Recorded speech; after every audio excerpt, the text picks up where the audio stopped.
તો દર્શક મિત્રો, હું છું પરમાર અનિશા. તમે જોઈ રહ્યા છો લોક સામના ન્યૂઝ. તો જોઈએ આજના સમાચાર ગાંધીનગરથી અમારા રિપોર્ટર નારણભાઈ પંચાલ સાથે. ગાંધીનગર જિલ્લા પંચાયત ખાતે પ્રમુખ અને ઉપપ્રમુખનો પદગ્રહણ સમારોહ યોજાયો હતો.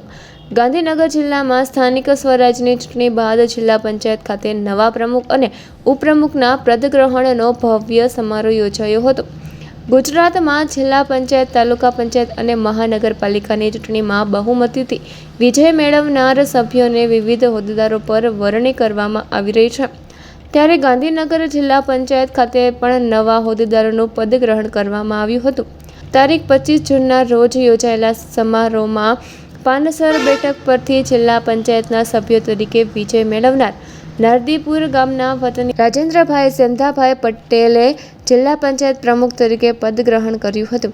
જ્યારે સમો બેઠક પરથી વિજય મેળવનાર સોલૈયા ગામના વતની ભરતભાઈ વેલજીભાઈ ચૌધરીએ ઉપપ્રમુખ તરીકે પદભાર સંભાળ્યો હતો. સમારોહની શરૂઆત ધાર્મિક વિધિ સાથે કરવામાં આવી હતી. નવા હોદ્દેદારોને શુભેચ્છા પાઠવવા જિલ્લામાંથી મોટી સંખ્યામાં આગેવાનો, કાર્યકરો અને સમર્થકો ઉપસ્થિત રહ્યા હતા.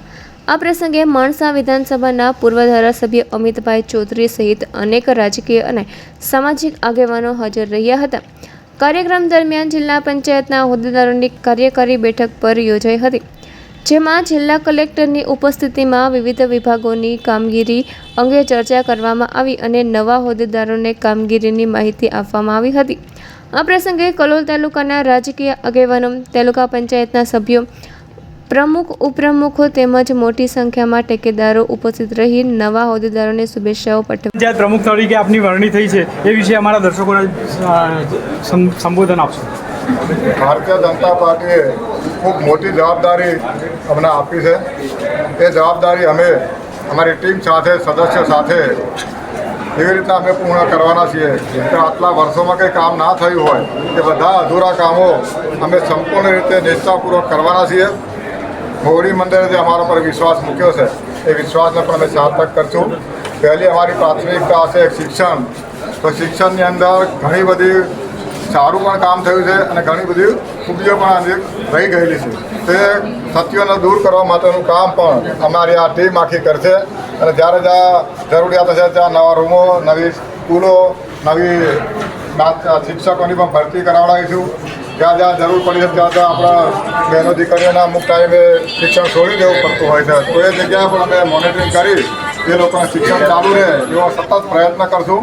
એવી રીતના આરોગ્યનું પણ અમે બહુ ધ્યાન આપવાના છે. આરોગ્યની અંદર દરેકની સુખાકારી, તંદુરસ્તી જળવાઈ રહે એ માટે પણ અમે બહુ મોટા એટલે આખી અમારી જિલ્લાની ટીમ એમાં સતત કામ કરશે. એનું કારણ છે કે આરોગ્ય સર્વપ્રથમ હોવું જોઈએ. આપણું પહેલું શું જાતે ન રહે કહેવાય એ પ્રમાણે અમે જે આરોગ્યની અંદર જે ઉણપો છે એ બધી અમે જિલ્લા પંચાયતમાં જે કંઈ અમારી તાકાત હશે એનો સંપૂર્ણ ઉપયોગ કરી અને આરોગ્યની અંદર પણ અમે 108ની સેવાઓ ગામડા સેવાળા માનવી સુધી પહોંચે એ પણ આયોજન કરશું. ચોની દવાઓની ગુણવત્તા છે એ બધી પણ પૂર્ણ કરશું.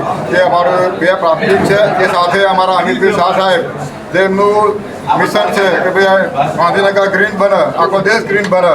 તો અમારા જિલ્લા પંચાયતના તમામ સદસ્યો પોતપોતાના એક ગામની અંદર પોતાનું એક એવું નક્કી કરશે, વન કવચ ઊભું કરશે. એના હિસાબે અમિતભાઈનું જે સપનું છે એ પણ અમે પૂર્ણ કરશું. એ સાથે અમારા માનનીય વડાપ્રધાન જે આખી દુનિયામાં નામ છે એવા આપણા વડાપ્રધાનનું સૌનો સાથ, સૌનો વિકાસ અને સૌનો વિશ્વાસ એ જે સૂત્ર છે એને પણ અમે સાર્થક કરવાનું અમારી ટીમ કરશે. અને બધાને ભાઈ સારો વિશ્વાસ આપું છું કે અમારી જિલ્લા પંચાયતની ઓફિસ ગમે ત્યારે આવશે ત્યારે ખુલ્લી હશે. પંચાયતના તમામ સદસ્યોનું એક જણનું એક પણ વિસ્તારનું કામ બાકી નહીં રહે એની હું ખાતરી આપું છું. જય હિન્દ, જય ભારત. તો ફરી મળીશું એક નવા સમાચાર સાથે. ત્યાં સુધી જોતા રહો લોક સામના ન્યૂઝ.